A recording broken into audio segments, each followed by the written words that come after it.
নমস্কার। একটা ছোট্ট কথা সবাইকে জানানোর জন্য আমি একটা ভিডিও করছি।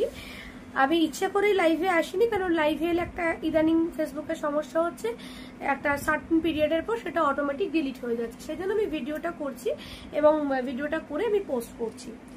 ব্যাপারটা যেটা হচ্ছে সেটা হচ্ছে, যখন আমরা কোনো প্রবলেমে পড়ছি, কোথাও কোনো প্রবলেমে পড়ছি, আমি যখন সেখানে কোথাও সলভ করতে যাচ্ছি জিনিসটা, যে এটা কি করে সম্ভব বা কিভাবে এটা সম্ভব, অদ্ভুতভাবে তারা ভিডিও করতে দিচ্ছে না। আপনি ভিডিওটাকে বন্ধ করুন, আপনি ভিডিওটাকে বন্ধ করুন। এখন ঘটনা যেটা হচ্ছে সেটা হচ্ছে যে আমি একটা প্রবলেম তাকে বলার জন্য যাচ্ছি, এবার সে কি সলভ দিচ্ছে বা কি করতে পারে বা না করতে পারে, যাই হোক সেটা সে বলছে। এখন হতেই পারে যাকে আমি বলছি তার হাতে হয়তো পুরো ক্ষমতাটা নেই, সেটা নিয়ে আমার কোনো সমস্যা নেই। যার যার ব্যাপার, যার যার কাজ, সেটা তার পরিধির মধ্যে থাকবে। কিন্তু আমার বক্তব্য হচ্ছে, বাইরে কোথাও লেখা নেই ভিডিওগ্রাফি স্ট্রিক্টলি প্রহিবিটেড, লেখা নেই ফটোগ্রাফি স্ট্রিক্টলি প্রহিবিটেড, লেখা নেই। তারপরেও কি সে বলতে পারে যে আপনি এখানে ফটো তুলবেন না, আপনি এখানে ভিডিও করবেন না? নিশ্চয়ই বলতে পারেন না। আজকে যে ঘটনাটা ঘটলো আমি সেটা আগে দেখিয়েছি, এবং আমার যেটা বক্তব্য, আমি বলেছি আপনাদের কাজ চলতেই পারে, কিন্তু সেটার জন্য আমাদের একটা ইনফরমেশন দিন যে এখানে এসি এখন কাজ করছে না। খেতে বসে যদি নাস্তা নাবুদ হয়ে যায়, তাহলে সেখানে খেতে যাওয়ার দরকার নেই, সেদিনকে যাওয়ার দরকার নেই। আবার যখন আবার ঠিক হবে তখন আমি সেখানে খেতে যাব। তো অদ্ভুতভাবে ওখানকার মহিলা আমাকে বলছেন আপনি ভিডিওটাকে বন্ধ করুন, আপনি ভেতরে এসে কথা বলুন। আচ্ছা একটা কথা বলুন তো, একটা শপিং মলের কন্ট্রোল রুম, সেখানে আমি একটা জেনারেল পাবলিক, আমি কি সেখানে ঢুকতে পারি না? সেখানে ঢোকাটা আমার উচিতের মধ্যে পড়ে। আর উনি বারবারই আমাকে মানে বলার চেষ্টা করছেন। এর আগে যে ভদ্রলোকের সঙ্গে কথা বলছিলাম, উনি আমাকে উনি নর্মালি যেরকম কথা বলা সেরকম বলছেন, কিন্তু যখনই এই ভদ্রমহিলা, আমি দেখলাম যে উনি ফোন করলেন, আমি যতদূর ধারণা উনি ফোনে আসতে বলেছেন, উনি ওনার সিনিয়র, উনি বারবারই আমাকে বলছেন আপনি ভেতরে এসে কথা বলুন, আপনি ভেতরে এসে কথা বলুন। না, আমাকে একটা কথা বলুন, আমি তো একজন সাধারণ জনগণের মতো আমি ওখানে গিয়েছি, একজন সাধারণ জনগণ, আমি ওখানে কেনাকাটা করতে গেছি কি খাবার খেতে গেছি, তা আমার কি কন্ট্রোল রুমে বসাটা আইন সঙ্গের মানে আইনগতভাবে সঠিক কাজের মধ্যে পড়ে? আর ওনার বক্তব্য আপনি ভেতরে এসে কথা বলুন। আর অদ্ভুতভাবে সেখানে কোথাও লেখা নেই যে আপনি ফটোগ্রাফি বা আপনি ভিডিও করতে পারবেন না।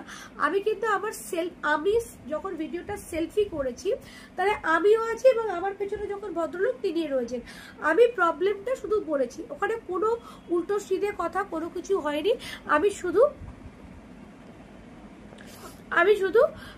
মানে কথাটা বলেছি যে এই ঘটনা, এটা সলভ কি। আমি বুঝতে পারি না যে এদের এখানে কেন এত ভয়। আর সিকিউরিটির প্রশ্ন, তো সিকিউরিটির চাকরি আপনি করছেন, তো আপনার এত সিকিউরিটির প্রশ্ন আসে কেন? যখন মলে হাজার হাজার লোক আসছে, তাদের সামনে আপনার সিকিউরিটির প্রশ্ন উঠছে না? আপনি কি করে জানছেন যে আপনার ছবি 100 জন তুলছে না? মানে আপনি যখন সাইড দিয়ে যাচ্ছেন, আমি একটা সেলফি তুলছি, তো আপনি আমার ছবিতে এসে যাচ্ছেন, তখন তো আপনি বারণ করেন না যে আমার ছবিটা আপনার সেলফিতে আসছে।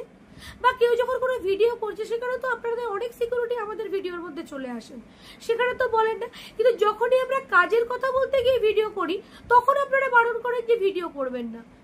এটার কারণটা একটু বলবেন না? সঠিকভাবে আপনারা আমাদের পরিষেবা দিচ্ছেন না, সেই জায়গায় আপনারা ভয় পাচ্ছেন যে এই ভিডিওটা যদি ভাইরাল হয়ে যায় তাহলে আপনাদের ধরে টানাটানি হবে। এর আসল তথ্যটা কি? আমরা যখন এমনি ভিডিও করছি তখন আপনাদের আপত্তি নেই, আপনারাও দাঁড়ানো।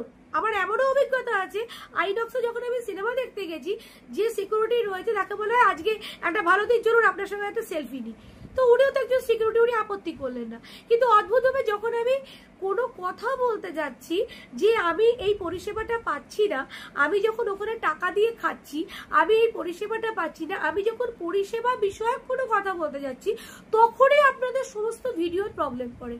আপনি ভিডিও কেন করছেন? আপনি ভিডিও কিসের জন্য করছেন? আপনি ভিডিও করতে পারেন না, তাহলে এই কথা যদি আমি ভিডিও নাই করতে পারি, তাহলে আপনারা 2 ঘন্টা শপিং মল জুড়ে লিখে দিচ্ছেন না কেন যে এখানে ভিডিও করা যাবে না, এখানে ফটো তোলা যাবে না? আমি নর্মাল যখন ভিডিও করছি তখন তো আপনিও আমার ভিডিওতে আসছেন, তখন তো অবজেকশন দিচ্ছেন না।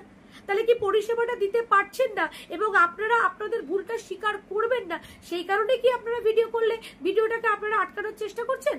যদি কোনো উত্তর থাকে আমাকে জানাবেন। আমি শপিং মলকে বলছি, শপিং মলের তথাকথিত সিকিউরিটিদের বলছি, তথাকথিত কন্ট্রোল রুমদের বলছি এবং তথাকথিত ওখানকার যারা দায়িত্ব থাকেন আমি তাদেরকে বলছি, আপনারা কি আপনাদের পরিষেবা দিতে পারছেন না বলে আপনারা কি ভয় পাচ্ছেন? আমি রঙ্গলি মলের কথা বলছি, যেটা আমাদের লিলুয়া বেলুনের ওখানে যে রঙ্গলি রয়েছে, এই যথেষ্ট বিখ্যাত একটা জায়গা, সেখানে রয়েছে। সেখানে আমি সেখানকার পার্টিকুলার সেখানকার কন্ট্রোল রুমের কথা বলছি, যেটা এর আগে আমি আপনাদের ভিডিওতে দেখিয়েছি। ধন্যবাদ।